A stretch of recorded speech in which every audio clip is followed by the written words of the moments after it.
रश्मि उन पैसों से राशन पानी लेकर घर जाती है और अपने बेटे को पेट भर खाना खिलाती है और खुद भी खाती है। अगले दिन रश्मि फिर से मसाज पार्लर में काम करने जाती है तो पार्लर की मालकिन रमोला उससे कहती है, रश्मि आज अपने पार्लर में शहर के एमएलए साहब आ रहे हैं। अगर तूने आज उन्हें खुश कर दिया ना तो फिर आज तेरी और मेरी खूब कमाई होगी। तेरे जैसी खूबसूरत यहाँ कोई नहीं है, इसीलिए ये बड़ी जिम्मेदारी तुझे सौंप रही हूँ। पैसों के बारे में सुनकर रश्मि खुश हो जाती है, लेकिन तभी वहाँ काम करने वाली दूसरी लड़की उससे कहती है, रश्मि मेरी बात मानो, तुम ये काम मत लो। जो आ रहे हैं वो इंसान के रूप में भेड़िए हैं, भेड़िए। क्या करूँ बहन, मुझे इस काम के अलावा और कोई काम आता भी तो नहीं है, और अपना और अपने बच्चे का पेट पालने के लिए तो मुझे ये काम करना ही पड़ेगा।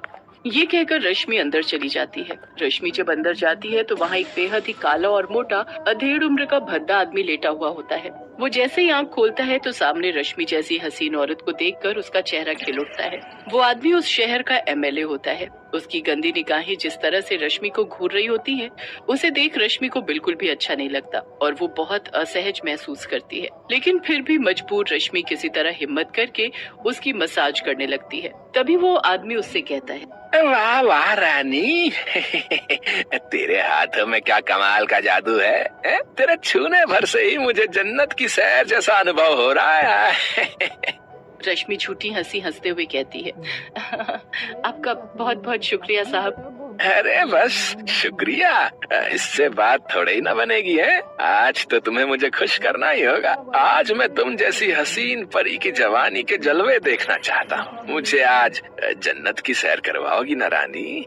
इतना कहते ही वो आदमी रश्मि को गलत तरीके से छूने की कोशिश करता है और फिर उसे अपनी ओर खींचता है। उसको ऐसा करते देख रश्मि उससे कहती है, अरे ये आप क्या कर रहे हैं साहब? मैं ऐसी वैसी लड़की नहीं हूँ, दूर हटिए मुझसे।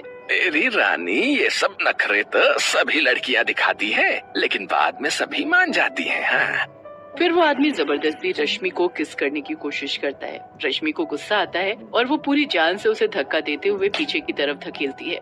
धक्का लगते ही नेता का सिर दीवार से टकरा जाता है और उसके सिर से खून बहने लगता है और वो बेहोश हो जाता है। रश्मि झट से कमरे से बाहर निकल जाती है। तभी रमोला उस पर चिल्लाते हुए कहती है, अरे कलमुही चुड़ैल, ये क्या कर दिया तूने? शहर के इतने बड़े नेता को तूने घायल कर दिया। इसका अंजाम तू जानती भी है। मुझे कुछ नहीं पता, वो भेड़िया मेरी इज्जत के साथ खेलना चाह रहा था। उस वक्त मुझे जो सही लगा मैंने वही किया।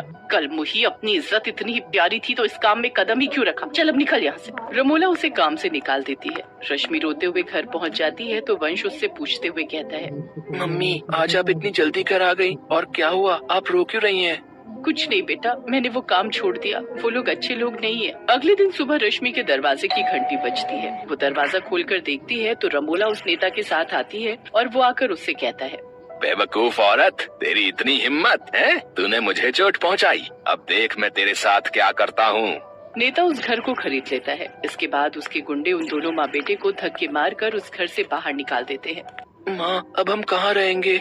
पता नहीं बेटे, ऊपर वाले ने जो किस्मत में लिखा है वही होगा। रश्मि अपने पड़ोसियों से रहने के लिए जगह मांगती है, लेकिन सभी उसे मना कर देते हैं। अरे मुझे तो पहले से ही पता था कि औरत कुछ ठीक नहीं है, और अब तुम जैसी औरत को हम अपने घर पर जगह नहीं दे सकते। तुम्हारा क्या भरोसा, तुम हमारे पतियों को फांस कर कहीं हमें ही हमारे घर से बाहर निकाल दो। रश्मि रोते हुए वंश के साथ वहाँ से जाने लगती है कि तभी एक विनोद नाम का आदमी वहाँ पर आता है और उससे कहता है, अब क्या आप ही मिसेस कपिल दत्ता हैं?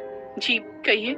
मेरा नाम विनोद है। मैं एक एजेंट हूँ और आपके पति ने अपना लाइफ इंश्योरेंस करवाया था, जिसकी कीमत पूरी 1 करोड़ रुपए है। ये रहे आपके 1 करोड़। क्या 1 करोड़? रश्मि की आंखों से आंसू बहने लगते हैं। पल भर में ही रश्मि के बुरे दिन खत्म हो जाते हैं और वो पैसे पाकर वो बहुत खुश होती है। रश्मि उससे अपने लिए घर खरीदती है, वंश का एडमिशन अच्छे स्कूल में करवाती है, साथ ही खुद का एक बड़ा मसाज पार्लर शुरू करती है। देखते ही देखते उसका पार्लर बहुत अच्छे से चलने लगता है और देश भर में मशहूर हो जाता है। रश्मि कुछ ही सालों में बेहद अमीर हो जाती है और उसकी गिनती शहर के रईसों में होने लगती है।